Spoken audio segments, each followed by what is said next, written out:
What up, my people? How's everybody doing this fine Sunday? Uh, as you just heard, today's Sunday, so what happens on Sundays? Mr. Satu Dave puts a video out, and I absolutely look forward to them, every one of them. So, guys, do yourself a favor. Make sure you are subscribed to Satu Dave, and also subscribe to Apex Alchemy. He is so close. He only needs like 15 subscribers to hit that 1,000 subscriber milestone, which is just so important to a YouTube channel. It is just a milestone that everybody really strives to hit. Both of those channels are excellent. You will be doing yourself a favor, I assure you. And they're just great people as well. Some of the best people I have ever met. So Apex Alchemy and Satu Dave. Guys, go check them out. Make sure you check out DNKKnives.com as well. Coupon code behind the edge 10 to get yourself 10% off. Make sure you check out Alicore Paracord. And if you would like to support this channel, there's a link to Patreon in the description, or you can join the My People channel membership. That is all I'm going to say today. Today we're going to talk about this little guy. This is the TRM Shadow. In a Merlot micarta scale. That's the color they call it. I think it's more like it's closer to brown than it is burgundy in my opinion, but I am kind of sort of colorblind as well. So we have a 3.25 inch 20 CV blade, USA made, of course. Stainless. Everything except for the clip is titanium and the filler is titanium. All your hardware and liners are all stainless. I would like to thank Hillary from TRM for hooking the channel up with this knife and some other cool swag at the Nashville show. That was super cool of them, and just shows how cool of a company they are. I didn't ask for it. She just brought it over to me and said, here you go. Review this, do what you want with it, and have fun. So I said, thank you very much. We're going to do this on the pros and cons. Whatever. We're going to do this video pros and cons style.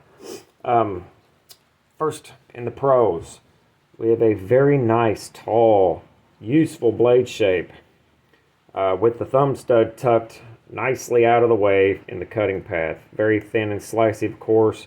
Grind and geometry are excellent. This thing is a slicing machine.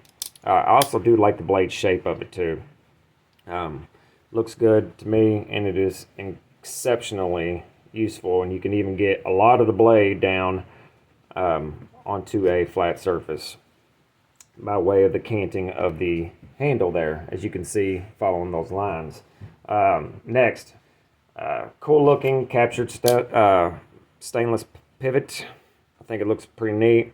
It is very deep, nice deep Torx. Jesus Christ, I couldn't talk straight. And I believe that is a T10. Yeah, T10. Very well done. I think it looks cool too. On this side, great action on the phosphor bronze washers. The washers are pretty good sized for the size of the knife. You can see them in there. You probably can't on the video, but you can see them in there with it in your hands. Yeah, it's just rock solid. It does have a little bit of wiggle left to right, but I mean very minute. I could easily take that out of it if I tighten the pivot down slightly, but then that wouldn't make that's not the way I want it. Let's just go there. Next, ergos are stellar, as you can see. Lock in, perfect. I do. Let me see what I got here. So that forward choil and then this raise and then into the hand reminds me of how a Strider feels, which is one of the best ergonomic knives on the planet, in my opinion. And this one feels excellent as well. Very locked in, very comfortable. And next, pocketed tie clip. I like that. And it is reversible. And I like the clip itself. It is well done. Some people are complaining about how tall TRM's clips are. I think it's excellent because I'm typically wearing jeans or khakis with a thick hem seam, so I like it that tall. It might not be as good for people who are wearing basketball shorts all the time, but if you're wearing basketball shorts all day, every day, you're a savage. So there's that. Next, TRM's version of the Axis lock, which is called the River Lock, is so much better than Benchmade's. It is tight, smooth, just more and better quality. Even the chamfering in these liners here, which I know is not part of the lock, but it just looks better, feels better. It is Omega spring, so there is always going to be that chance of them breaking. But in my opinion, this is just done so much better. I may disassemble this knife and take a couple pictures of it exploded just to see how different it is from Benchmade's. But to me, it just feels so much better. And it could be exactly the same, but I think it's much better. Also, this handle has full-length liners, not just small pocketed cartridge style. This one has full liners all the way down, which helps with the rigidity. You can't squeeze this thing, can't bend it.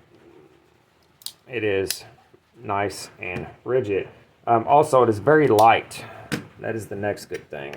Let me put it on the scale because I don't know exactly how much it weighs. I want to guess, which I don't know why I do this. I am so terrible at guessing the weights, but let's guess less than 3.5 ounces. So let's say 3.3. Wow, that is the closest I've ever gotten. 3.4. Very good. Very, very good. I actually got one close to right. So 3.4 ounces for a 3.25 inch blade. So it is extremely light.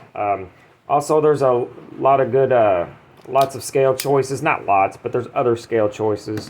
Black G10, a green or natural micarta, and then titanium, which the titaniums are very hard to get. They are unicorns, kind of like other titanium versions are so hard to get.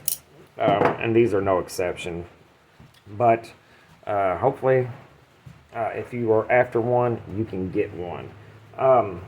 That's all I have on the pros. On the cons, there's not very many. As usual, I have to talk about anything that's bad with it. So, always sold out. Always. The Thai version, even more so. I just said that. Very hard to get. Also, it's kind of expensive. It's $295. That's not out of line. I mean, because Benchmade does it, everybody's doing it, but to me, that is a little bit too much. I have to say, I think around the $250 mark would be a much better price point, but you know, who am I? Next, the Axis lock, River Lock is just not my favorite. But it is very popular. It's probably my least favorite locking mechanism, and I don't know why. It functions just fine. It works great. It's ambi. I just don't like it, and it's just me. And next, T6 hardware on the handles or everywhere except for the pivot. I'm not a big fan of that, but again, not a big deal. They do an excellent job on their 20 CV. It is heat treated very well. I tested the Neutron 2 that I have that's out on loan right now. That'll be a giveaway knife eventually here. And it worked great. It did fantastic. Thin geometry. It's a slicing machine, just like all of their knives are. So yeah. Also, Apex Alchemy has the new Comet model. So make sure you go check out that video he's got on it, and make sure you subscribe while you're there. Anyway, that's probably all I got on this one, guys. I will end up either selling this. It's a great knife, but it's not for me. You guys know that. I'm into the bigger, heavier stuff. And it is a great knife. and I may keep it around, but more likely I'm gonna move it along to a home that will appreciate it more than I will. Anyway, make sure you're good to each other, love each other, and remember life is short. So there's absolutely no reason to be a dumb cunt. Later.